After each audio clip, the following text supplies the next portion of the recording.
They say you never smell the same thing twice. Not really, because you're not the same person you were yesterday, and neither is your nose. At 15, sweetness is king. Vanilla, citrus, that sugar high in a bottle. You want to be noticed. You want to belong.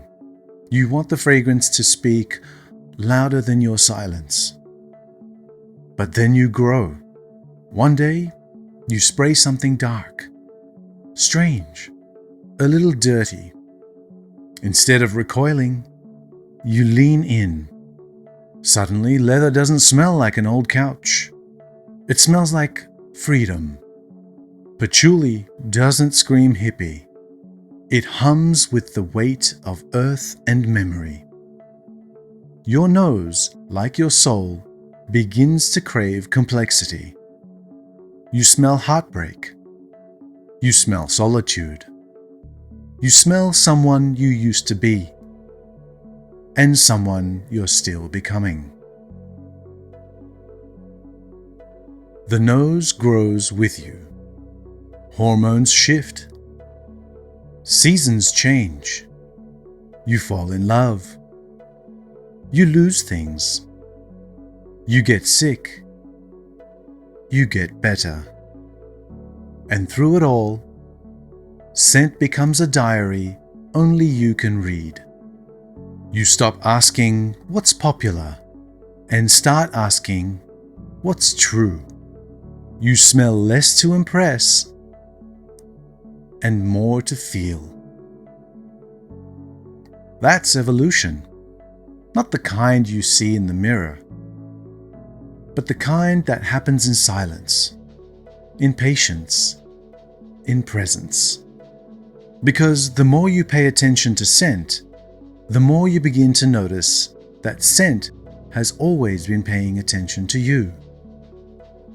So yes, the nose evolves, not just in biology, but in depth, in honesty, in grace. Because in the end, it's not just your taste that changes, it's your capacity to notice. So, does our sense of smell evolve over time? Yes, our nose grows up with us. What we once found to be too weird now may be fascinating. What we once found delicious might feel cloying or flat.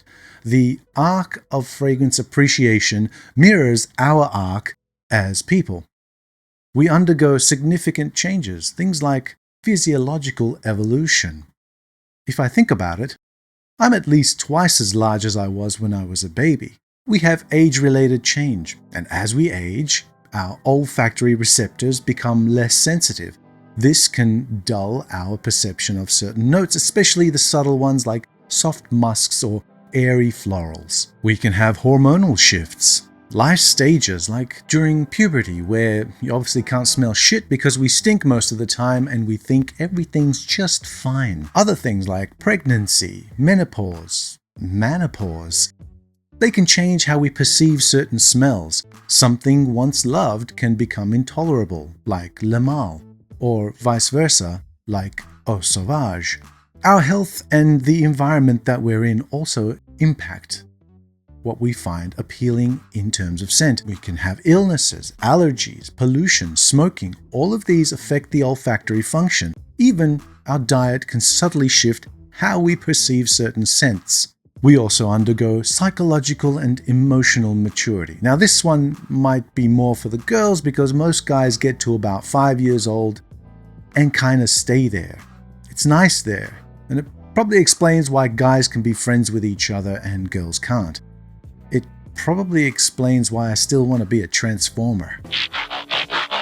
Soundwave is so legendary. We can concentrate the energy into energon cubes. And these things lead to making associations within our memory. Our brain builds context around smells. A scent that you disliked as a teen might feel comforting a decade later because it reminds you of someone, somewhere, something. You just have more experiences to link it to.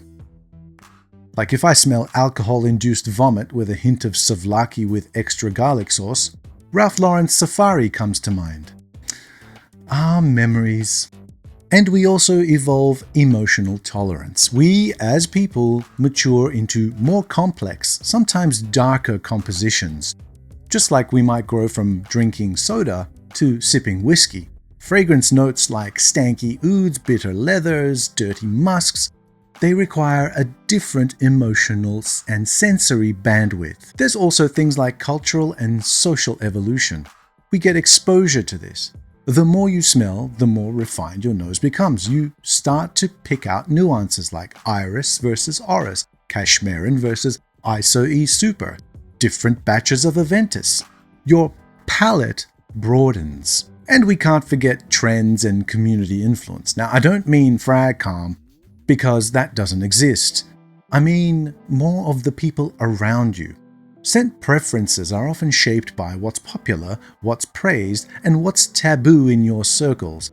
See, niche fragrance fans, for instance, may start to shun anything that's mass appealing until they too evolve past that ego trap.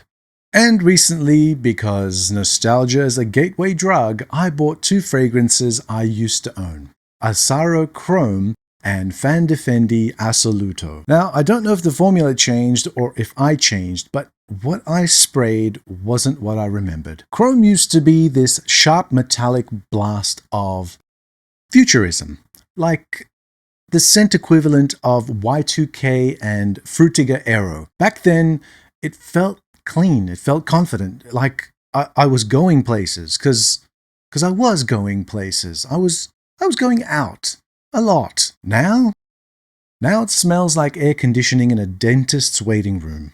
Clinical. Icy. Trying too hard to be interesting, but ending up being nothing at all. But then again, maybe that's not Chrome. Maybe that's me.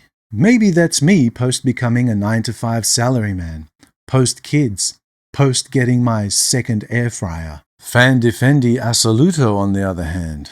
God. I used to think this was the definition of sex appeal. Amber, leather, cardamom.